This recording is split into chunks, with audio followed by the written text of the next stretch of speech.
Durante toda esta semana se discutiu muito uma maneira para dar vazão com mais velocidade ao Guaíba.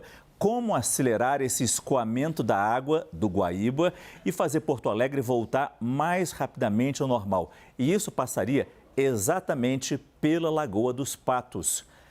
Assunto, professor Pedro Cortes, analista de clima e meio ambiente da CNN Brasil. A gente tem um mapa mostrando exatamente a Lagoa dos Patos, ali no contexto do Rio Grande do Sul. Eu não sei se a gente pode mostrar esse mapa aqui no telão, porque temos Porto Alegre um pouco mais ao norte, a Lagoa dos Patos mais ao sul do estado. A água que se acumula em Porto Alegre e em toda a região metropolitana, na verdade, ela acaba descendo, escoando, desaguando para a Lagoa dos Patos, num grande corpo de água que fica, aí está, finalmente entrou. A gente tem Porto Alegre, toda a água aqui do Guaíba acaba descendo naturalmente, seguindo o curso para a Lagoa dos Patos, e o único escoamento que a gente tem para essa água sair é esse canal aqui. Tem gente dizendo que exatamente porque tem muita água caindo aqui, temos a possibilidade de inundações, alagamentos em Pelotas, Rio Grande, como já mostramos, São Lourenço do Sul também. E uma alternativa seria a construção de um outro canal de saída. Além daquele, bem no sul do estado, um outro em alguma outra região de saída para o oceano, da água da lagoa para o Oceano Atlântico. É viável isso, professor? Boa noite. Boa noite, Márcio. Boa noite a todos que nos acompanham. Realmente, do ponto de vista da engenharia, é viável, mas há considerações a se fazer. Por exemplo, se esse canal ele fosse construído nessas áreas mais finas, vamos assim dizer, né?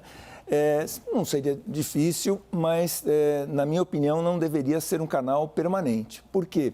Isso acabaria prejudicando o fluxo numa situação normal do restante da água para o sul aqui da lagoa.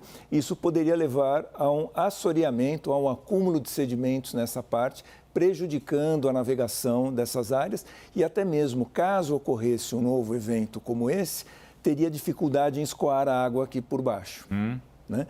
Então, seria um canal que seria aberto em situação de emergência. No meu entendimento, uma outra opção, aqui estamos discutindo possibilidades, seria a construção de barragens em afluentes do Guaíba para melhor controlar o fluxo da água em situações extremas. Então, várias regiões no Brasil, no mundo, já sofreram com situações de enchente que foram regularizadas com a construção de barragens.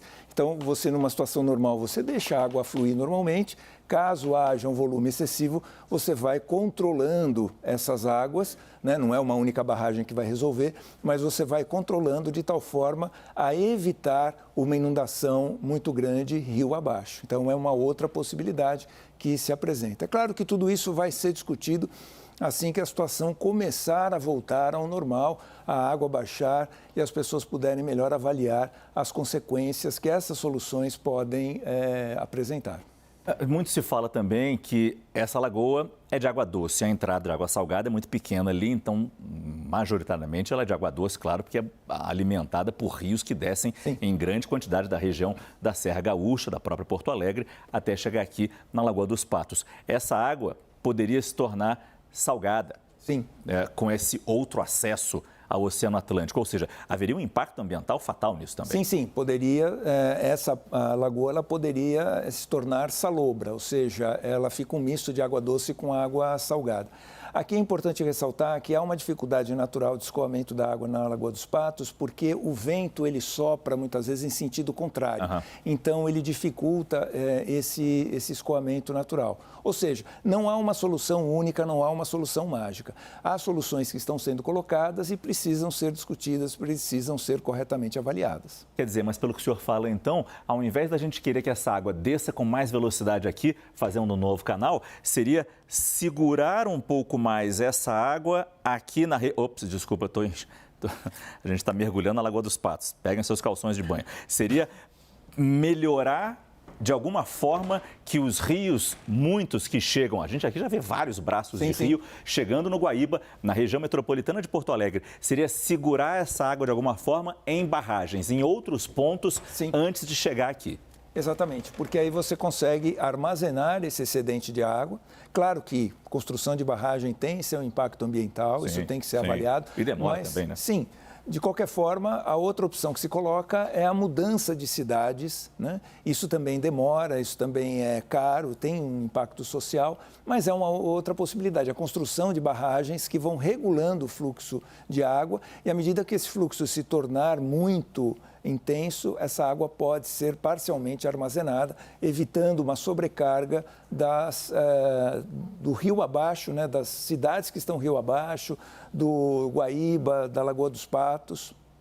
Uma coisa é certa, alguma coisa tem que ser feita frente a esse novo normal que nós estamos vivendo a partir deste momento de chuvas tão intensas, de fenômenos climáticos que se combinam e geraram esses temporais e, infelizmente, essa tragédia. Exatamente. Alguma coisa tem que ser feita. Alguma coisa tem que ser feita, inclusive o que a gente já discutiu aqui, no sentido de aumentar a resiliência do Estado, ou seja, não basta o Estado voltar ao que era antes, o que já seria um grande feito diante de toda a destruição, mas sempre pensando em aumentar a capacidade dele de suportar esses eventos extremos, porque, infelizmente, as mudanças climáticas estão dando o seu cartão de visita mais uma vez e agora de maneira mais intensa ainda. Agora, seria possível construir esse canal de forma temporária, quer dizer, abriria quando a vazão está muito elevada, fecharia quando estivesse em situação de normalidade? Sim. Seria possível, né? Ele funcionaria como uma comporta, ele poderia ser aberto parcialmente ou totalmente, dependendo do fluxo, para ajudar a regular esse fluxo. É uma opção que se apresenta. Até dependendo do vento, como o senhor bem colocou. Exatamente. Se o vento estivesse a favor de lançar água para fora, abre mais um canal, abre o canal. O que eu penso já de imediato que não seria o mais interessante seria construir um canal permanente, porque isso mudaria o fluxo da água, né, na parte inferior aqui da lagoa e poderia causar um assoreamento, o que dificultaria, como eu disse, o escoamento de água caso um evento desse volte a ocorrer, o que provavelmente vai acontecer. Professor Pedro Cortes, ele é o nosso analista de clima e meio ambiente. Começou aqui no CNN Prime Time, mas ajuda a explicar e nos ajuda a entender de forma tão clara o que está acontecendo no Rio Grande do Sul e com o clima em geral, que já está participando de vários programas na programação da CNN Brasil. Agradeço muito sua presença, professor. Boa noite. Boa noite, eu que agradeço.